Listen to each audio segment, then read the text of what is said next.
I'll start with Congressman Guilherme Boulos. Congressman, what does Brazil teach the United States when it comes to democracy, according to the magazine? Well, soon the Brazilian far right will be calling the Economist communist. But what the Economist cover conveys is an obvious fact. The United States chickened out when it came to judging those who attempted a coup on January 6 at the Capitol, and Brazil didn't. Brazil showed firmness so that that attempted coup, which wasn't just January 8, had all the preparatory actions outlined in Gon's indictment so that it could be judged and those responsible punished. In fact, we saw over the years, when Bolsonaro was in office, the far right was bully, shouting, cursing, and making gun gestures with their hands. And now it's not. If it chickens out, we need amnesty, please. Hey, you have to take responsibility for what you do, right? This is the basics of life and politics. The Brazilian far right is missing this. They need to take responsibility. There's no point calling Zandau a coward on the soundtrack and then inviting him to be their vice president when they're face to face at the trial, or apologizing when they're face to face at the trial. So, what's happening in Brazil today is due process of law for those who attempted a coup d'état. The attempted coup d'état, it's worth mentioning, is covered by the penal code, isn't it? They play on the confusion by saying, oh, but you didn't manage to pull off a coup, it was just an attempt. Now, if they had succeeded in pulling off a coup, they wouldn't be tried because they would have established a dictatorship, which is the purpose of every coup d'état. The attempted coup itself is already a crime. It's more than clear that they attempted a coup in various ways, failed because they were incompetent even before the coup, and as a result, they are being tried to answer for their crimes. That's how it should be in a democratic state governed by the rule of law. Okay, Congressman Nikolas Ferreira, Brazil is teaching the United States when it comes to democracy, according to the magazine. Good evening, thank you for coming. Good evening, Leandro. Good evening to everyone who's following. Well, it depends on whether democracy is the same as Lula's, who invited, a dictator like Nicolas Maduro here to Brazil. So, if they think that's what democracy is, I can't really speak about that democracy. Democracy, which I believe in, doesn't condemn people who destroyed public property or committed a crime, but there's a huge disproportionality when it comes to organized crime and crimes. I believe these people, who spent 2 years without any kind of conviction, but imprisoned in a penitentiary, can I call that democracy? Especially because the left is tired of doing this, including on private property, right, with the MST, and they have never, ever been convicted of any kind. That's why there are even people here by my side who have defended the destruction of public property, right, like at MASP, and it simply didn't happen and they didn't demand any kind of conviction for these people. You mean cowardice? Wait a minute. In 2017, it wasn't me who called Minister Alexander de Moraes a genocidal perpetrator of the young black population of São Paulo. What's changed? I ask Boulos, who now defends Alexander de Moraes tooth and nail. What's changed? A. Are they no longer Alexander de Moraes's authoritarian covetousness? Bolsonaro isn't even being judged by the plenary. He's being judged by a panel of 5 of them. A. 2 were appointed by the Workers' Party, the other 2 were also appointed by Lula, one is Lula's former lawyer, and the other is a friend of Lula's, Dino. And the other one is Alexander de Moraes, who is an interested party in the trial. After all, he also portrays himself as a victim. We're setting an example for absolutely nothing. The world is already seeing this, and I hope these people receive proportional sentences, right? And for what isn't being done, that they are pardoned, since they have no sense of responsibility for our country's legal system. Okay, since someone was mentioned, I'll mention it. I'll give everyone a minute to start with Guilherme Boulos. Representative. Thank you, Leandro. I found it very curious that Representative Nikolas mentioned organized crime, right? It's important for him to have the opportunity to explain why he decided to help organized crime by creating the fake news about PIX. In fact, this is the issue in Brazil today, right? He created the fake news that the government was going to tax PICs, created fake news with a major impact on society, and forced the government to backtrack on a measure intended to prevent money laundering by organized crime. And today we're seeing how organized crime has infiltrated Faria Lima, in all the spaces where the far right thrives, hand in hand with billionaires, as it always has. Now it's very funny, almost surreal to see the far right talking about dictatorship. Look, criticizing the Supreme Federal Court is normal, it's part of a democracy. I've done it several times, and not just against Sandow, no. I've been sued by Gilmar Mendes for criticizing me. No institution, no figure, is above criticism. But I never planned to kill any of them. I never planned to shut down the Supreme Court with a corporal and 2 soldiers. That's the difference. They sell it as if it were critical censorship. It's nothing like that. They committed crimes and now they're responding and want to hide under Donald Trump's skirt. That's what's happening in Brazil right now. Congressman Nikolas, you have the same time here. The 1.5 minutes that Congressman Guilherme Boulos used just now. Congressman Nikolas. A coup where no firearms were found, and even a cotton candy vendor was involved. Bolsonaro himself wasn't even here. And they really want to paint this as such because if Brazilians look at the reality of the country, they'll see that once again, it's the same people in charge who are leading the country and leading it to this kind of disgrace, right, that we have here in our country. In other words, they're never the ones responsible, right? And wait, you want to talk about quizzes and cakes? Well, it wasn't me who took a picture with the traffic lady. It wasn't me, the Human Rights Department of the government you supported, who paid for the traffic lady's accommodation. I'm not the one who, for example, refused to label and recognize the Comando Vermelho and the PCC as terrorists here in our country. I'm not the one who covered up for crackers like Jan ones. I also wasn't the one who got 72% of the inmates' votes, which you did too. I wasn't the one who went to the place in Amare, where the dominant faction is located, as if nothing was happening. I wasn't the one who went to the Moinho favela either, which was there and was enticed by an NGO linked to the PCC. And finally, I'm not the one who had such elaborate discussions with the PCC, Boulos. Okay, gentlemen, I'll call our analysts who will also participate in the debate. Juliana.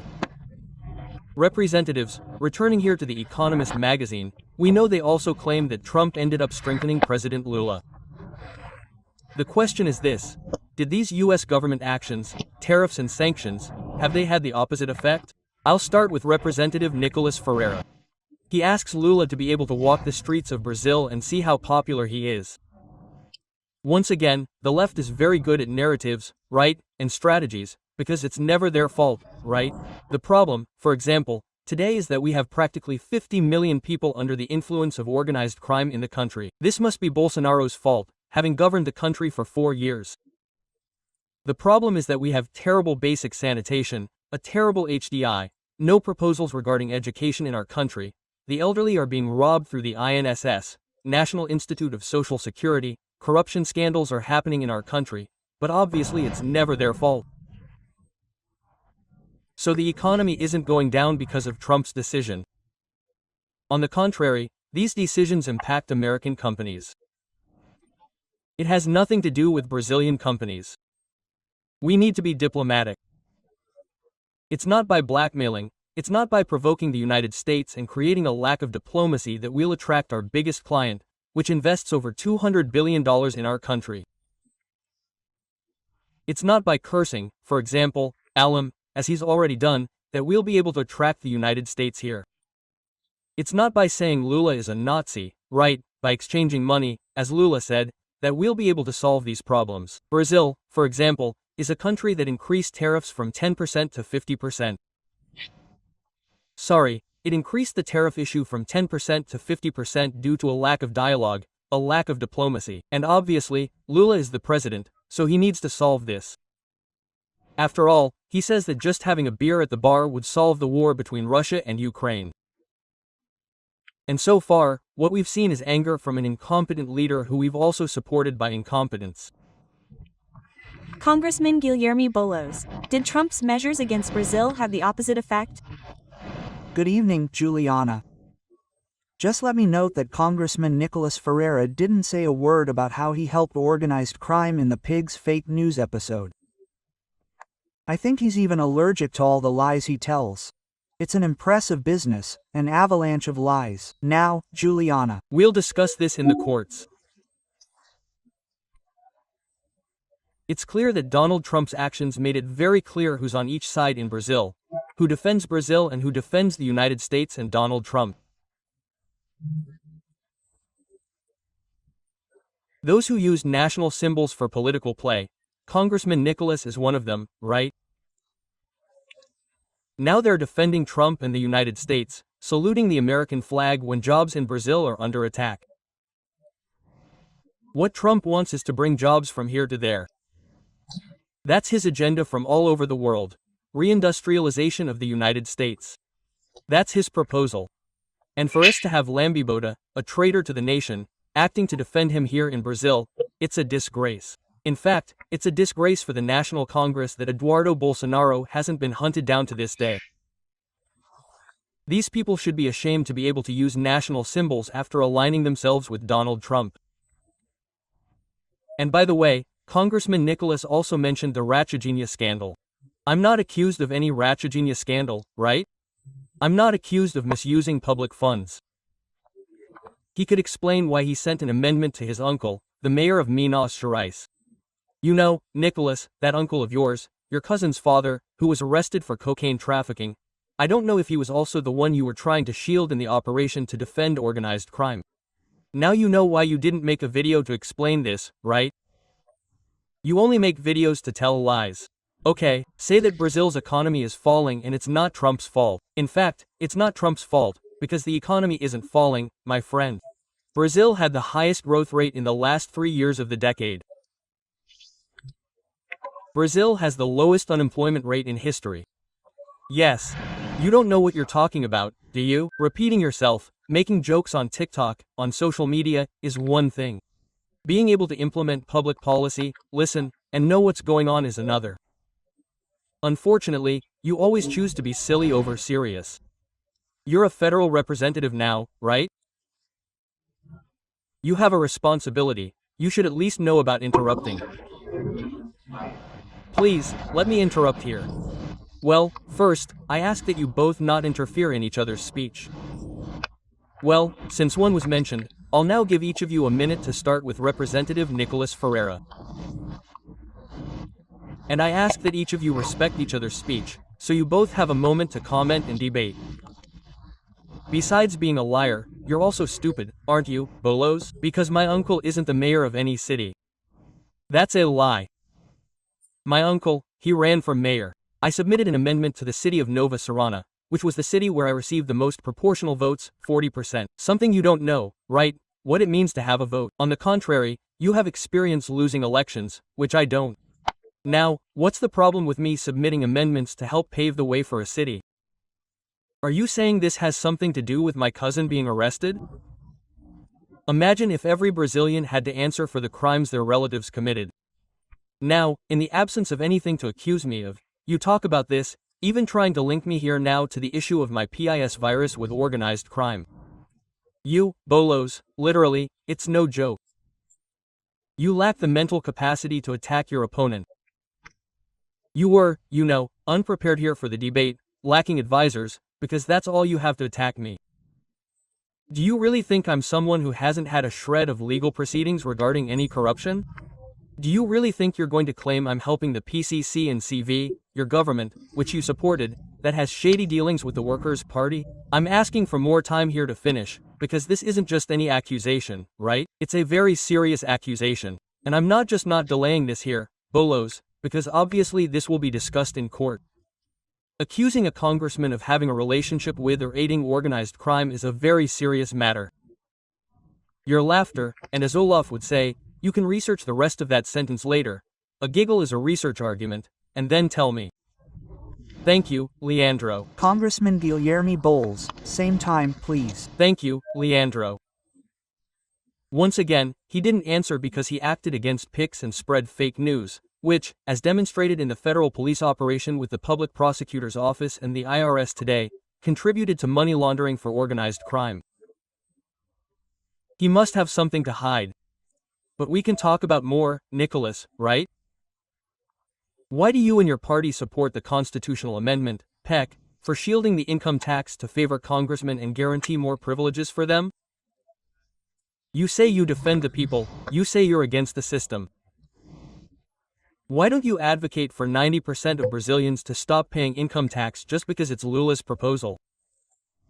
Why don't you advocate for taxing billionaires? Why haven't you ever said a word about the exorbitant interest rates charged by banks in Brazil? You, Nikolas, are you a walking hypocrite? I don't lack advisors. I have very good advisors, but if I did, it would be better to lack advisors than to lack character, like you and your far-right gang do. You don't even have the decency to answer for your actions. When it came to committing a crime, everyone was a bully, even claiming to be part of the SWAT, Brazilian military police. When it came time to answer for the crimes, oh, please, for the love of God, give me amnesty, give me back my passport. Now Brazil has become a dictatorship. You have no idea what a dictatorship is. Dictatorship is what you've always defended. It's the dictatorship that created the A5 Authorization Act, which you held a demonstration in honor of, that closed Congress, that persecuted opponents. Okay, Bolsonaro isn't being tried in the basement of the DOPS, Public Security Agency. You're being tried with full defense rights and broadcast throughout Brazil. You have no moral authority to talk about democracy. You've always been defenders of the military dictatorship. That's what you, kid, and your political camp still represent. I'm sorry. If this hurts you and makes you attack, go on the offensive, blush, I'm sorry. But these are the facts. Gentlemen, I'm going to call our analyst Pedro Vassalao, who is also participating in the debate. Pedro, good evening, representatives. Starting with Nikolas, Representative Eduardo Bolsonaro said that there will be no elections in 2026 without the presence of Jair Bolsonaro, who is ineligible. That said, he also said that Donald Trump will not recognize next year's elections without the presence of the former president of the republic. Nikolas, I ask you, and I'll ask the same question later for Guilherme Boulos, does this mean that elections should not take place in Brazil in 2026 without Jair Bolsonaro's presence? What would it mean for Donald Trump not to recognize this election? The 2026 elections without Bolsonaro are a clear attempt to circumvent the electoral process, because after all, polls come out every day showing that Bolsonaro would beat Lula. In other words, it's very easy to remove an opponent in an election by claiming he committed a coup, claiming he's defending democracy, even before his conviction, with the Minister for Democracy saying he's already preparing his cell. In other words, we can say it's already a trial, right? Obviously, it's a rigged trial, a trial where people have a stake in the process. Why suspect him? So, of course, they won't let Bolsonaro run for election, not because of corruption, okay? There's no corruption line there. He's never been convicted of anything. Bolsonaro, in fact, is in prison for an alleged coup. Look, they have to invent something to silence Bolsonaro. He's literally unable to give interviews, things that Lula's ex-convict, backed by the Bolo, Brazilian Social Democracy Party, can give, things that Champina can also give interviews. You could, for example, also interview Suzanne Richthofen, Marcola, who has now all committed very serious crimes. Bolsonaro, who is the first former president convicted of non-corruption, is out of the election, obviously because he would win against this incompetent current administration. So, the message you're sending is this. The word of the greatest nation in the world, of the most powerful man we have, will truly be ignored. Leave that aside. Why not include the messages leaked by Alexander de Moraes, former advisor, showing the modus operandi of how Minister Alexander de Moraes persecuted his victims? One man, for example, was held in prison for a publication in 2018. In other words, it's very clear, that we are currently experiencing political persecution of the entire right-wing camp, because otherwise, that's not how the left can win elections. Congressman Guilherme Boulos, if Donald Trump doesn't recognize the election in Brazil, what will that mean here in the country? Good evening, Pedro. Well, the United States' efforts to sabotage sovereign projects in Latin America have been going on for a long time. Everyone knows Ambassador Gordon's role in the 1964 coup that Bolsonarism defends and extols, right? The United States has always treated Latin America and Brazil as its backyard. That's how they treat it. That's why they get so nervous when they encounter an authority here who says, "No, we will not kneel." In fact, it was on the cover of the New York Times a few weeks ago, wasn't it? That President Lula was the only one who stood up to Donald Trump, which is what should be done. Sovereignty is not negotiable. It's shameful to see a bunch of traitors, and traitors still in office.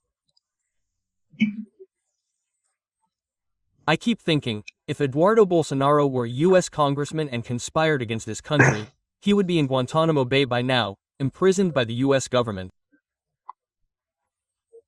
Yes, that's the reality. What this group is doing is an atrocity, but it somehow has the merit of revealing who they are, of showing who they are. They were never patriots. They're traitors to the country. They're less patria, right? They're US sycophants. Trump is doing this and will try to do so until the end of the year, until next year's election. Make no mistake. There will be an attempt at US intervention precisely to elect a leader in Brazil who is submissive, who will bow to US interests, which is not the case with President Lula. But they won't succeed.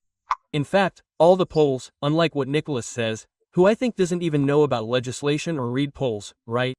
They show that Lula would win in the first and second rounds, not just Jair Bolsonaro, but any Bolsonaro candidate, right? Lula will be re-elected next year defending national sovereignty, defending the Brazilian people, right? Bolsonaro will be imprisoned in Papuda, and these people will have to put up with it. Because that's how it is, democracy is, right? We've survived Bolsonaro's absurdities for 4 years. Now they have to put up with it and live with democracy. Leandro, gentlemen, is Jair Bolsonaro's trial a lesson in democracy or an excess? I'll start with Representative Guilherme Boulos. Look, Jair Bolsonaro's trial is a demonstration that the institutions of the Brazilian judiciary are functioning, that they didn't bow to an attempted coup d'état. It's important, I'll take this time here, Leandro, to say the following. I read the accusation by Paulo Gon, the Attorney General of the Republic, from the first to the last page, right? The far right keeps saying there's no evidence, that it's just Mauro Cid's plea bargain. That's a lie. Either they didn't read it or they're lying. See, there's an operation there that involved seizing cell phones from several Bolsonaro administration figures, exchanging WhatsApp messages, for example, the PRF director's WhatsApp messages, organizing the Federal Highway Police's actions in the second round to try to prevent Lula voters from voting, targeting the cities where Lula had the highest percentage in the first round. Then there's the already detailed meeting between Jair Bolsonaro and the military commanders, trying to pressure them into issuing a coup d'état decree. This only didn't happen because the Army commander, General Freire Gomes, and the Air Force commander, Batista Jr., refused Bolsonaro's imposition. And in desperation, they use a green and yellow dagger in an attempt to kill Lulu Alquim and Zandao. It's a printed and auditable coup, as they so much like. An attempted coup, it's there, it's all drawn up. So they play with the narrative naturally. But there in the judiciary, in the evidence, it's not the narrative that will prevail. That's why the trend is to convict Jair Bolsonaro and answer for his crimes, something that should have already been done during the transition from the military dictatorship in the 1980s, when torturers and coup-plotting generals walked free. Now is the time for this group to answer for their crimes and demonstrate that Brazil will not give up democracy, nor sovereignty, to the cries of the far right. Congressman Nikolas Ferreira, is Jair Bolsonaro's trial a lesson in democracy or an excess? Too much jargon and little truth. The reality is that we're seeing a trial with zero comprehensive defense. On the contrary, the judges themselves express their opinions, not their own. He's the person investigating and the victim at the same time. There's an interested party in this. Now, let's get to it.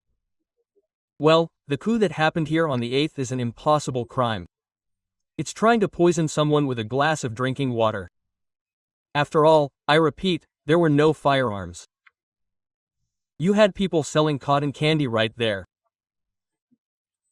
If they were in red, as has happened several times by the left, for example, burning down the Ministry of Education, invading private property with the MST, there would be no trial, as there was none of the black blocs that also destroyed public property in Sao Paulo. In other words, everything is very clear. And if the polls are false, but Boulos says Lula is ahead and beating Bolsonaro, let him compete. So, what's the fear? What's the problem? Since he's going to win, let him compete now. Removing a legitimate person who lost, right, by 1% of the vote, from competing in an election that was completely biased in the last election. After all, you can't link the Workers' Party with dictators like Nicaragua and, for example, Nicolas Maduro. Boulos wants to pay everyone on CNN who defends democracy. He's being a jerk. A defender of Nicolas Maduro, who runs tanks over people, who praises Che Guevara, who shot homosexuals and even black people. Fidel Castro said in an interview in Folha de Sao Paulo that he regrets these acts, and he does, and he raises the flags of the left that killed dozens of people, millions of people worldwide. What kind of democracy is this? Which congressman had his accounts overturned? Which congressman was hunted down as left-wing? None. Now, on the right, Daniel Silveira, why is he in prison, gentlemen? For corruption, for embezzling billions from the National Social Security Administration, NSS. He's in prison for a crime of opinion. Look, 5 years without being able to even see your daughter grow up. You have several congressmen who are being hunted. My social media was taken down after the elections by Minister Alexander de Moraes. And why? He can't explain why. Because it's literally a witch hunt for those who disagree. If they could, they wouldn't be hunting me. They'd be putting me on a firing squad. That's what the left has always done throughout human history. Now they think that with that little, smug face, they're going to literally convince good people that they're defenders of democracy and we're the ones who are completely wrong. You're the ones who have sided with dictators throughout your history. Not me, I'm on the right side, and all of Brazil sees it. Gentlemen, to wrap things up, I'll give each of you 30 seconds. Representative Guilherme Boulos. Look, how stupid you are, Nicholas. I thought it was just hypocrisy and cynical, but it's also stupidity. Who's a Democrat to you, man? It's the brilliant Ustra, who tortured women with rats in their vaginas. The one your boss Bolsonaro said he idolized.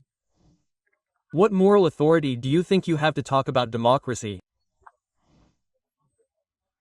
You're a kid, you're seeing things now, but you've aligned yourself with a political camp that historically not only defended dictatorship, but also practiced them, tortured people, killed people.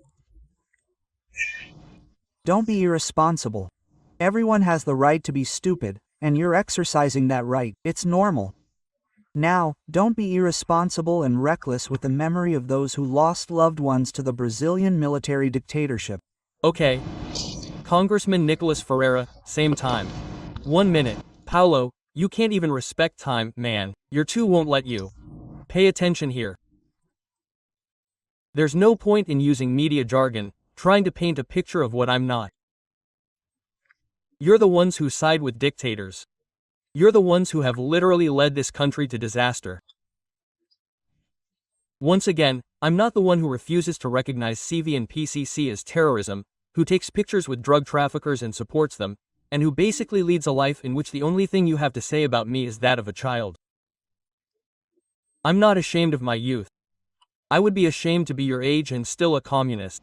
Okay, we spoke live with Congressman Guilherme Boulos do Peso and Nikolas Ferreira of the place. I thank you both for being here on CNN. Gentlemen, thank you very much. Good evening and see you next time. Thank you, Leandro. Good evening, everyone. Obando. Thank you, Boulos. It's always a pleasure to chat with you. Thank you. Hugs to you both. Thank you, gentlemen. See you next time. Yeah.